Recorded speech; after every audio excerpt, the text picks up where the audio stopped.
4 જુલાઈ 2022 આ દિવસ કોઈ ઐતિહાસિક ક્ષણનો સાક્ષી નહીં પણ ધરતીના ભયાવહ ભવિષ્યનું એક ટ્રેલર હતો। 4 જુલાઈ 2022 છેલ્લા 1,25,000 વર્ષમાંનો સૌથી વધુ ગરમ દિવસ હતો।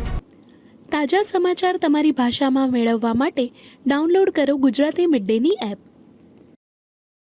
ઇન્ટરનેટ અને નિષ્ણાંતોએ અવારનવાર પોતાની સ્ટડીઝ અને રિપોર્ટ્સમાં જણાવ્યું છે કે ધરતીનું તાપમાન 1.1 સેલ્સિયસ વધ્યું છે। પ્રત્યેક દશકની સાથે આ તાપમાનમાં 0.2 સેલ્સિયસનો વધારો થઈ જાય છે।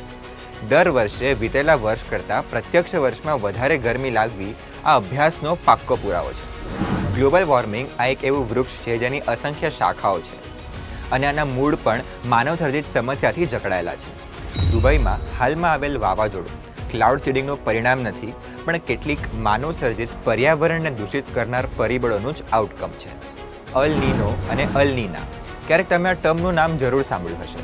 પેસિફિક ઓશનના આ ઇફેક્ટનો અર્થ તાપમાનમાં વૃદ્ધિ અને ઘટાડો આમ બે પરિબળો સાથે સંકળાયેલો છે। અલ નીનો એટલે ટેમ્પરેચરનું વધવું અને અલ નીના એટલે ટેમ્પરેચરનું ઘટવું। વર્તમાન સમયનું વાતાવરણ આપણને સહેજતાથી દર્શાવે છે કે અલ નીનોની અસર હવે ધીરે ધીરે વધી રહી છે।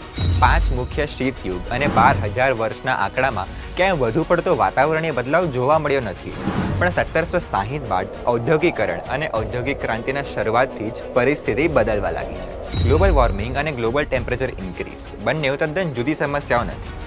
વૈશ્વિક તાપમાન વૃદ્ધિ એ ગ્લોબલ વોર્મિંગની સમસ્યાનો પુરાવો આપવી જ એક પોતાનામાંની મોટી સમસ્યા છે। વાતાવરણમાં બગાડનો સામનો આખું વિશ્વ કરી રહ્યું છે। આવનારા 10 વર્ષમાં દુનિયાના 55%થી વધુ દેશોએ આનો આકરો અનુભવ કરવો પડશે, જેમાં ભારત ત્રીજા સ્થાને હશે। વધતા જતા તાપમાનનું એક મુખ્ય કારણ છે ગ્રીન હાઉસ ઇફેક્ટ। સૂર્યના કિરણો સીધા પૃથ્વી પર આવે છે અને આવતાની સાથે પરાવર્તિત થઈને અવકાશમાં પ્રવેશી જાય છે પણ ઘણા બધા પ્રકારના ગ્રીન હાઉસ ઇફેક્ટ આ કિરણોને પરાવર્તિત થતાં રોકીને પૃથ્વીની આબોહવામાં જકડી રાખે છે અને પરિણામે વાતાવરણનો પારો વધતો જાય છે। 15 જાન્યુઆરી 2022 દક્ષિણ પેસિફિક મહાસાગરના તળિયે હુંગટોંગા નામનો એક જ્વાળામુખી ફાટી નીકળ્યો। પાણીની અંદર ફાટેલા જ્વાળામુખીએ પૃથ્વીની સપાટીથી 10થી 12 માઇલ સુધી વરાળથી ભરેલા વિશાળ ગેસના વાદળો છોડ્યા। આજે 2 વર્ષ બાદ પણ ધરતીના તે ભાગમાં આ ઘટનાના નાશ રૂપે ઇન્ક્રીઝ ટેમ્પરેચર જોવા મળે છે। CFC એટલે કે ક્લોરોફ્લોરોકાર્બન એક પ્રકારના ગેસનો સમૂહ છે જે ઓઝોનના પહેલાથી જ પાતળા લેયરને તોડી નાખે છે। આમ થવાથી સૂર્યના યુવી કિરણો સીધા પૃથ્વી પર આવે છે।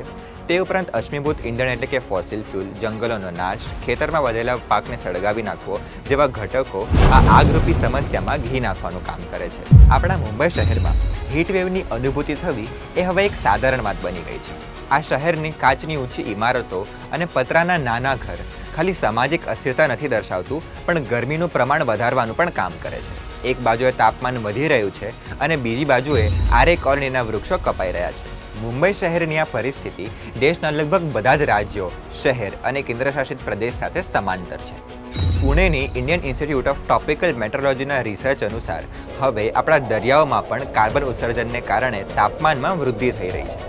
હિન્દ મહાસાગરનું તાપમાન 1950થી 2020 સુધીમાં 1.2 ડિગ્રી જેટલું વધ્યું છે અને 2100ની સાલ સુધી આ વધારો 3.8 ડિગ્રી સેલ્સિયસ જેટલો થઈ શકે છે। ક્લાઇમેટ સાયન્ટિસ્ટ ડૉક્ટર રોક્સી મેથ્યુ કોલનું કહેવું છે કે જો આમ જ ચાલતું રહ્યું તો એક સમયે હિરોશિમા નાગાસાકીના પરમાણુ હમલા બાદ જેટલી એનર્જી ઉત્પન્ન થઈ હતી એટલી એનર્જી દરરોજ દર સેકન્ડે ઉત્પન્ન થશે। 2050 સુધીમાં ભારત દેશનો એસીનો વપરાશ સંપૂર્ણ આફ્રિકા ખંડના એસીના વપરાશથી વધુ થઈ જશે। જો આ સાંભળીને તમને અત્યારથી જ ગરમી લાગવા લાગી હોય તો આ હજી ગરમીનું ટ્રેલર છે અને પિક્ચર ખરેખર જ બાકી છે। આ વધતી ગરમીથી ગ્લેશિયર્સ પીગળી રહ્યા છે। ઉત્તરાખંડ અને આસામ, મેઘાલય જેવી જગ્યાએ પૂરની તલવાર સતત લટકતી રહે છે। દરિયાની પાણી સપાટી પણ વધી રહી છે। ઓડિશા અને મુંબઈ જેવા શહેરોના દરિયા નજીકના ભાગ આવનારા 100 વર્ષમાં ડૂબી જવાની શક્યતા છે। ફેમિલી પ્લાનિંગ, ફોસિલ ફ્યુલનો ઓછો વપરાશ, વૃક્ષો અને જંગલોનું રક્ષણ, પબ્લિક ટ્રાન્સપોર્ટનો વધુ ઉપયોગ, કેમિકલ અને પાકને ઓછું બાળવું જેવા ઘણા સોલ્યુશન્સ આપણે બાળપણથી વિજ્ઞાનની ચોપડીમાંથી ભણતા આવ્યા છે પણ ખરેખર આ બધા મુદ્દાઓ અને સોલ્યુશનનું અમલીકરણ જ આપણને ભવિષ્યની સમસ્યાથી બચાવી તો નથી શકતું પણ તેનો સામનો કરવા માટે મદદરૂપ થઈ શકે છે અને સમસ્યાનું પ્રમાણ ઓછું કરી શકે છે। આવી જ ઇન્ફોર્મેશનલ વિડીયોઝ જોવા માટે keep watching and keep reading gujaratimiddle.com। Subscribe કરો Gujarati mid day. Bell icon પર ક્લિક કરીને મેળવો તમામ વિડીયોના ડાયરેક્ટ નોટિફિકેશન।